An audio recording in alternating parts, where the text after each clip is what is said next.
On this episode of Rock School Proprietor Podcast, we're talking about hiring instructors and staff at your music lesson studio. Probably one of the least favorite tasks for most studio owners. But we're going to also talk about why anxiety and urgency play a big role in our feelings about hiring. And we share our processes and discuss how just having a documented process can ease those burdens. Welcome to Rock School Proprietor Podcast. I'm John Kazicki. And I'm Mandy York. And we're going to talk about hiring today. Hiring. Yay. I don't think either one of us were too excited about talking about hiring. Correct? Correct. It's great to have a good team. That feels great. But the process is difficult. It has proven difficult for me in the past. I'm same. Why do you think that is? Because I know even at just the prospect of thinking like, oh, I've got to run an ad because I need to hire this kind of instructor or whatever, I don't want to do it. Mm-hmm. What do you think it is about the hiring process? I mean, what is it for you? Do you know? There's a lot of pressure. There's so much pressure because you are trying to find a good fit for your studio and your culture. Mm-hmm. And I sometimes I feel like, am I qualified to how do I know what's the right interview question to answer? Am I good at, judging somebody's, character and in just one interview? People are trained to do this. Exactly. Right? Exactly. People are trained to do it. And for like an HR professional to get good at it, they've practiced it, right? Yep. And that's part of when I was thinking about, well, why do I hate it so much? And I shouldn't say I hate it. I mean, I used to hate it. I don't like it yet, but I wouldn't say I hate it. I was thinking about why that is. And I think most of it's anxiety. Mm-hmm.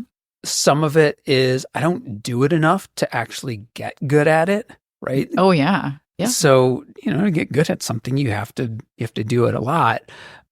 I also realized that I used to never have a process for it. So I was winging it. Mm-hmm. And I didn't like hiring. I didn't have a process. I didn't have good interview questions. Felt like I was making it up each time I went to interview someone. So then I finally started to just document it. What are the things that I'm doing? What are the questions that I'm asking? And I think that kind of relieved a little bit of the anxiety, Mm-hmm. What about you? Are you kind of still in that same boat? Yeah. I mean, like you said, to get good at something, you have to do it frequently. And I haven't had to hire frequently, Mm-hmm. We're a small studio. And I've made some not so great hires, Same. Yeah. Yeah. And absolutely in the beginning, just winging it. There's so many pieces to this because you want them to fit into the culture, right? Mm-hmm. Of your studio. And for me, it's really specialized too. Like they have to teach a specific curriculum. Right. So they have to take a training with music together. Yeah. I mean, this is a me thing. This is very specific to what I do. That makes it really hard for me. Mm-hmm. I mean, it's totally necessary. And the music together training is incredible. But it's not like I can, hire somebody on the first of the month and have them up and running by the end of the month. Right. It takes longer than that. So for me specifically, it's that length of like the process, how long that process takes that's hard. Yeah. Getting them up to speed on the curriculum and then introducing them to your families, right? Yeah. That can be, I guess that's a whole nother step. But like once you do hire, how do they take? Yeah. To the studio? Well, and you mentioned the training and in your studio that it's all music together. So there's the requirement of that training. That was another point of anxiety that I used to feel is I realized I didn't have good training for my instructors or admin or whatever. Mm-hmm. So in addition to the insecurity that I felt and the anxiety I felt about, well, is this person going to have the skills necessary to do the job? I didn't have any training in place, really. Well, I shouldn't say any, but very limited to make sure that they're using those skills in the way that I want them to be used in my studio. So it sort of transitioned from this anxiety about finding the right person Mm-hmm. to, okay, I found the right person. And all of a sudden this anxiety of like, oh my gosh, I can't just open the door and say, all right, do your thing. There's all this other training involved. So when I started documenting the training also and started implementing training, it made it a little bit easier because then I could feel a little bit better about like, all right, well, yeah, I've got to vet this person. I've got to figure out if it's the right person to hire. But then I also know we've got some systems in place to start getting them comfortable with how we do things. Mm-hmm. Yeah, it's tricky. And that, like, all of that stuff that we're talking about, that's what HR people do. Yes. Right? We're musicians. Yeah. We have to figure this out too. Yeah. And it's like, I mean, no offense to the HR people, but man, what a freaking boring job. Yeah. Tough job. For sure. But it's so important. It's such an important job. Mm-hmm. But like, it's not fun. Yeah. Like you said about training. So the music together training is so nice because they get a really strong foundation in what we do, how we do it, why we do it. But then there's there's my studio piece, right? Because I think we've mentioned this before in episodes, there's all these different music together centers. We're teaching the same thing, but we have our own different cultures and styles, right? Mm-hmm. So then I have to get them into, what our way of doing things is. And I found, I don't know that this is anything I've formally documented, but I found that I give them less freedom in the beginning. Mm-hmm. I let them know exactly how I do every single little thing. Right. Right. And it feels a little bit like you've got to learn the rules before you can break the rules. Okay. Right. Like I want my teachers to have their own style and personality.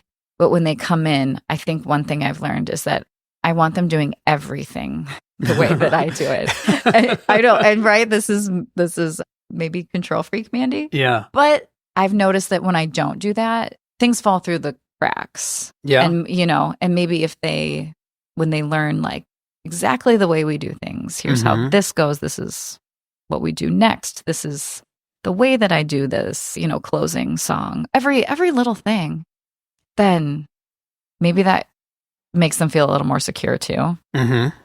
And then they can start, quote unquote, breaking the rules and developing their own. Sure. Yeah. So I think we've sort of deviated into like the training, but I think it definitely, for me, that plays a part in like why I don't like the hiring process. Oh yeah. Because, there's no momentum yet, none at all. So it's like you're kind of pushing this giant boulder up a hill until you can sort of get things rolling. So metaphorically speaking, when you go into that hiring process, it's like, okay, well, I have to first find the right boulder at the bottom of the hill. And once I find the right boulder at the bottom of the hill, then I can start pushing it up the hill. And then it's not going to be until I get up the hill where I feel like, all right, we're finally in some momentum here. So, but going back to, I guess, the hiring process, do you have one? Do you? I am sure I don't document as well as you do. What I do is I put out a call. I've found that I do like to start small. I kind of ask the people in my studio, the parents, and start small and get recommendations first. Yeah. Because when you put out that broader call, right, like place an Indeed ad. Oh yeah, you're going to get all kinds of things. And I start with if they have not been in class before, they have to come see a class. They've got to see it. And then we'll sit down after the class, talk about their experiences, background, and talk about if it's a good fit. And then and then I need to see them. Well, I send them off. I'm sorry. And then I send them off to Music Together if I'm sure it's going to work. Okay. Music Together will take care of like making sure they can keep a steady beat, singing tune and all that. So I think that's great with your studio and Music Together, because you've got like those two clients that you're seeing at the same time, which is the parent and the student. Mm-hmm. Almost every one of those parents could be a potential like teacher for you, Mm-hmm. which is really cool. When you're sort of recruiting from internally, so to speak, first. And when you do when you do interviews, do you do a phone call first? Do you do like, how do you handle that?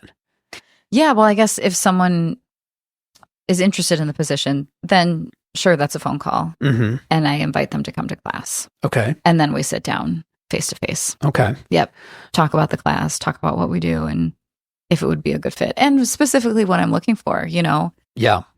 They may be like the best little music teacher ever, but if they're not available on the days I need them, right? Yeah. So I've learned that too, because I have had candidates that were exceptional, but couldn't do what couldn't fit the schedule that I needed. Yeah. So you got to think about that earlier. Mm-hmm. That's bit me before. Yeah. Well, and that's a tricky one with music instructors. I mean, other than like public school music instructors, I don't know if I know any who are like full-time, teaching 40 hours a week or so you're really looking for this very specific type of person who has a certain skill set, okay with working part-time based on whatever hours you're able to provide. It starts to narrow the potential pool down significantly. Yes. Yeah. And your geography, I think. Oh, yeah. I mean, I think that's more of a struggle here where we're located. Right, because we're like kind of in far out suburbs. Yes. Yeah, of a major city. Yeah. Mm-hmm. Yeah. Not as many gig workers. Yeah. So my hiring process, well, so as it is now, I'll kind of lay out, what I do when we're going to hire. I do try and recruit internally also. So like a lot of internal recruitment comes from my existing team of instructors. Hey, who do you know who might be interested? Or people who I've had come in and sub. That's another one where I tap our existing instructors. If they need a sub, hey, do you know anyone that can sub for you? So that sort of broadens things. But when we're hiring, at this point, it's usually the first step is going to be, like, let's say we're doing an Indeed ad. Obviously, we've got to sift through all of the people who submit an interest in this. And from there, we can kind of start like dismissing candidates based on like really random stuff. Like maybe they don't even play an instrument, which has happened. But let's say we're into like the process where we're interviewing. So usually at this point, the first step is either a phone call or a Zoom call with my admin, which I really like at this point because she's not a musician. Mm-hmm. So she asks some different questions than I may ask, but she also knows some of the pertinent musician questions to ask because she works so closely with our instructors. So, and I've given her some questions to ask as well. So that's always going to be the first step. Then from there, she and I will have a discussion about these prospects. Then they would have a conversation with me. So again, another phone call or a Zoom call with me where I can sort of dig into some of the other questions that might be more like musician focused. But even all along, we're kind of hiring for personality over skills for the most part. Mm-hmm. Now, I don't know about you, But, and I know some studios are like, oh, well, they've got to have a music degree. Not important for me. I don't know about you. Do you? No, it's not. And I think it's not important because I emphasize to my parents, caregivers in class, that music is for anybody. And it's kind of nice to have someone in front of them because in my case, the parents are in classes. Yeah. That doesn't feel very elite. Right. Okay. Yeah. So yeah, phone call with me. And then finally I'll do an in-person. Okay. It's kind of a slow process. Yeah. But I totally buy into the what is the adage? Hire slow, fire quickly, however it goes. Sure. Yeah, I think it's getting to know the person, not just their musical skills, but like, again, for me, I think the type of music that they're interested in, the type of music that they play is super important to like matching the studio culture. Their personality, are they engaging? Are they, do they seem like, I sometimes say like, would I want to be in a band with this person? Yeah. Yeah. And if I don't want to be in the band with the person, I'm not sure I want to hire them to work at the studio. So, and then obviously background checks and the whole deal. But that's kind of the basic hiring process for me at this point.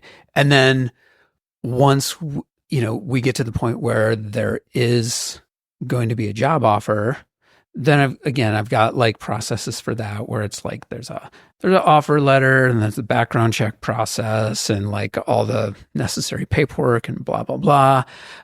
Now, probably don't want to get into like the whole employees versus contractors discussion right now, but I am pro-employee. I know you're pro-employee when it comes to these things. Yep. Now, all that said, one thing that I've been doing a lot more of in the last couple of years is utilizing student instructors.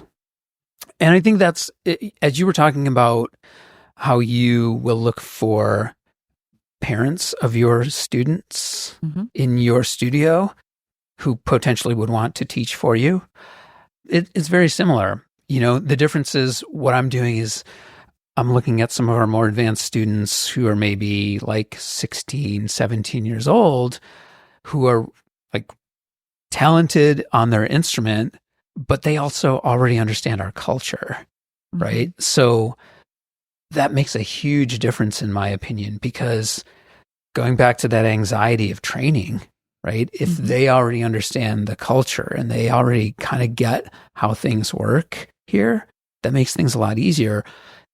Also, I kind of feel like if they've never taught before, I can teach them how to teach, and then they're doing it, like you said, just how I want them to do it. So they're not coming in with any sort of like preconceived notions or beliefs that might conflict with what we do that weren't potentially brought up in the interview process if it's someone who's already taught before. Yeah, I like that. So do you have any, like I did think of like one kind of crazy hiring story that I did have. Do you have any like, because I don't want to end this on like, man, hiring, what a drag. Do you have any like kind of interesting or funny stories about hiring? Oh, who's listening? I had one instructor that this was early. I mean, sure, it was on me. I didn't vet her well enough, I guess, but I thought she was fantastic going through the training and everything. I even attended this music together seminar with her, but then when she got in the classroom, oh no, she was so quiet. Oh no, so quiet. I was like, oh, okay. All of the training and everything leading up to it was great, and then you put her in the real world situation, and it was like, oh, you. Was it fixable? I did work with her on it. Yeah. And then she moved. So it was a short-term thing. Yeah. Yeah. So I have two quick ones. One of them happened like so long. This was at my first music school. And I, put the ad out and I didn't have an admin doing like any interviews at the time. So it was just me doing interviews. And I had set up this interview, and the reason I remember this is because I shared this experience on Facebook with my friends back then. And so it always pops up in my Facebook memories. And it just popped up last week where whoever this person was called me like minutes before the interview saying that their car broke down and could I come pick them up for the interview. Oh. Wow. I did not hire that person, nor did I go pick them up for the interview. But so the other one, and obviously that's a character thing, right? Yeah. I found out really quick, okay, no way I'm going to hire this person if that's what I'm getting into. Yeah. The other one is more about knowing what questions to ask in those interviews. So I was interviewing, this was like very post-COVID, right? There was a lot of people shifting jobs and looking for new jobs and getting back into the in-person workplace. And I was interviewing for a guitar instructor. And one of the questions that I'll often ask, in addition to like real casual stuff, what kind of music do you like? What do you like to play? What kind of music do you like to play? Who are some of your favorite musicians, right? Because I think, again, those all will inform how they're going to interact with students. And one of the questions that I asked was like, well, what kind of guitar do you play? And the prospect couldn't answer the question. Oh. And after